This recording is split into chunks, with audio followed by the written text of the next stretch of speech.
Hello there, ladies and gentlemen. Moletrap here coming at you with another StarCraft commentary. As you can see on your screen right now, we got Julyzerg versus Iris. This is from the quarterfinal matchup from the 2005 Ever OSL. And I was just going through it yesterday on the live stream, and Ever has sponsored 5 OSLs, if I remember correctly. I'm having a hard time remembering a single-digit number from 12 hours ago. 16 hours ago. Something like that. Anyway, I think it was 5. I think they did 04, 05, 08, 09. That makes 4. That's not 5. Never mind. Maybe they did 4 of them. I don't know. Anyway, Ever sponsored a bunch of OSLs. And this is the one from 2005. Luckily, they only did 1 per year. Or 1 in different years. So it's not like we have to be like, oh, this is 2005 Ever OSL Season 1. That will be a mouthful. But 2005 Ever OSL is like a mouth 3/4 full, I guess. I don't know. Anyway, feel a little bit batty today. I've been feeling batty on a lot of these casts lately, but I think that's a good thing. Means we're relaxed here. Apologies, by the way, to everyone for my microphone. It might sound okay right now, but this mic, it just seems to not do super well when I'm speaking louder. I've tried adjusting the settings, and it still kind of doesn't do very well. So my other mic, which I like better the sound quality of, just isn't working right now. Sometimes I can get it to work if I mess around with settings, but I kind of don't have the time to do that. So a second apology is that I probably won't be able to do anti-spoiler videos for these quarterfinal series, maybe not semifinal series, just because I'm not going to have the time for it, because as I've mentioned before, I think I'm moving soon, and I'm going to be traveling and moving and working and stuff, so the next few weeks are going to be really hard for me to do anything, basically. Anyway, enough about that stuff for now. Let's get back into this game, make sure that we're going along and following it. This is the map Forte, which is a map that we've kind of looked at a little bit, but it's a really interesting map. The natural expansion has a ridge above it, and so, you know, it's if you could get something on that, there's the ridge right there. We just saw the Overlord flying above it right now. So you can kind of see how there's a, and this is interesting, Julyzerg actually putting his second hatchery not at the expansion, but at the choke point that leads into the main and the expansion. So kind of similar to the desert map from last season that I don't remember the name of, that had that single choke point. Oh, and he's gonna get the SCV through, and, well, that really doesn't do much, actually, but for some reason, okay, he's gonna try and plant down the, oh, he does get the bunker planted. That's a big deal, actually, because now these Marines can drive back the drones, and this is why he wanted to put the hatchery at the expansion. He cancels the bunker. That's interesting. It looked like it was... Whoa, what's going on with the VOD? Come on, VOD. Do your thing. It looked like he was going to be successful. Maybe he knew the timing, though, and knew that the Zerglings were coming out pretty soon and it was going to be doomed. In which case, why build the bunker at that point in time? I don't know. It was kind of weird. Maybe he's just... I don't know. It doesn't cost too much to build a bunker and cancel it, so he's just doing a little... Just punking Julyzerg a little bit. Whoa, excuse me. Sorry, I couldn't hold that one back. Couldn't reach the mute button in time either. Anyway. But yeah, so Iris versus Julyzerg. I have to admit, like, you know, I'm always like, oh, I'm so excited about this matchup. I'm a little less excited about this matchup. I have to admit it. Have to be hundo with you guys. You know, this is probably going to be maybe not an easy win, but it's going to be a solid win by Julyzerg is kind of what I'm expecting here. If Iris does win here, it's going to be an upset. And it will definitely change my opinion of Iris in general. Iris, of course, did get to the finals that we've talked about before, the OSL finals against GG Play, or was it MSL? Anyway, so he you know, he has that capability, but this is actually a few years before that as well. So, you know, Iris was never a dominant player, but he was always a solid player, and so that's, I think, what we're looking at right here is probably a solid Iris versus the best Zerg in the world in 2005, arguably. Just coming off of a second place win in the OSL, multiple wins in Star Leagues in the last year, basically. So Julyzerg really, really solid. And we're seeing 2 starports here by Midas, by the way. Very interesting. He's locked himself in his base. It's a really easy choke point to hold with that small ramp on the high ground. And the angle is perfect for Marines to fire down at Zerglings as well, that are coming around the curve of the base. So it's a really easy spot to hold that choke point, or that ramp rather. And so by doing so, he's able to block any scouting. And that's kind of cool. Julyzerg, interestingly, has built his lair at his choke point.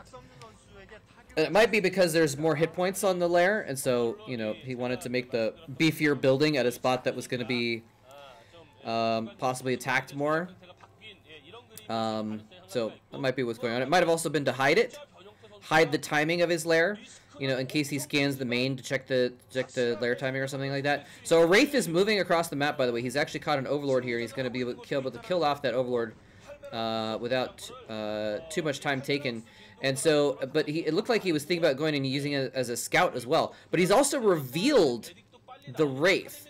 So now it's like Julyzerg can kind of say, okay, well, there's a Wraith here. And clearing out these Overlords is actually really cool. He's going to be able to take all the vision off the map. And Zerglings are actually going to run right by. Oh, nope. Secondary force on the ramp. But Julyzerg does get the Zerglings in. He's able to scout the expansion. He sees, okay, it's one base play. He's got a lot of Marines and stuff. He's got a Wraith. Julyzerg can kind of know what's going on with Midas at this point. Now, 2 port... Whoa, hold on a second. That's 2 control towers. You need 1 for Cloak. You don't need 2 for Cloak. I think he's going to go Valkyries to counter the Mutalisks, ladies and gentlemen. And Julyzerg, again, has to expect this, though. Oh, actually, well, we haven't seen an armory yet. We'll see if we spot an armory, then it's going to be Valkyries. Otherwise, double dropships? It is dropships. Okay. Wow. So he's going to go Wraiths with dropships. Scourge are going to pop out there first. It's a good choice for Julyzerg. Oh, those Scourge a little bit late to be in the right position to catch those Wraiths, but he's going to be able to chase them down. And the Wraiths are going to draw the fire of the Scourge. So the Scourge do actually catch up to those Wraiths. That's interesting. I am actually surprised by that. He might have stopped microing them or something along those lines.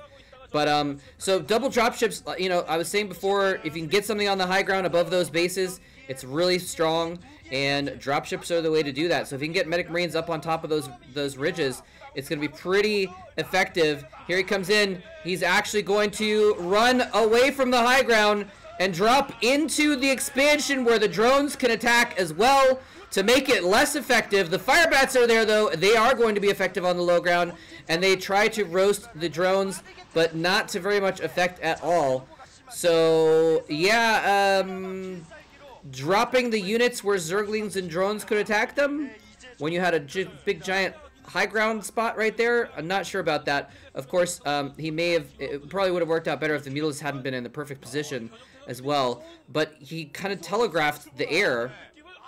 Julyzerg might have known that. Now that he's killed the dropship... Oh, no! Iris is going to lose more dropships for free, it looks like.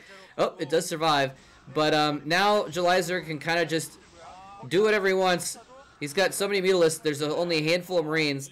There are a few turrets up, so he's going to be a little bit cautious, but Julyzerg has a complete advantage here. And look at the size of the base is so small that he's actually building his buildings on the outside of it on that little low ground area. Which makes those vulnerable as well to Mutalisks and to Zerglings, actually. So, yeah, look at this. Julyzerg just microing around. He can easily just take out these barracks. There's only a handful of Marines. They can fall back to the turrets, but there's only a couple turrets as well. The Zerglings are now in amongst the base as well, killing the turrets. This is going to be GG. There's the GG coming from Iris. It was a cute idea, but not executed perfectly, I don't think. You know, maybe with the fire bats in there, it was part of the plan to go to the low ground and be able to kill more drones that way. But I just feel like getting surrounded by drones, and so his Marines were basically not doing damage to the Mutalisks, just didn't seem to work out very well for him, you know? Let's see if we can find that drop actually real quick, just to take another look at it. So here's the race. The race died of the Scourge. Here comes the dropships in, and yeah, I mean the Mulists are moving across the map. He pivots back though. I don't know if he saw them or he just like sensed it. And he's like, wait a second. And so he goes in here. The Mulists get free damage on the Marines as they're popping out. So again, let's go back. Imagine right now, look where the Mulists are. They're back here. Imagine he just drops right here. What if he just drops all of his units on this high ground right here before the Mulists catch up? Instead, the Mulists are picking off units as they come out because it takes several seconds for all the Marines to pop out.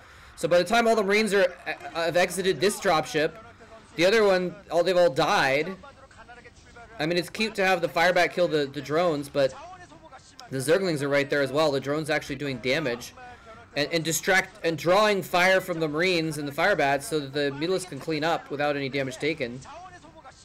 I don't know, man. Iris, even in 2005, was a better player than I am, but I still have to, from the caster vision point of view,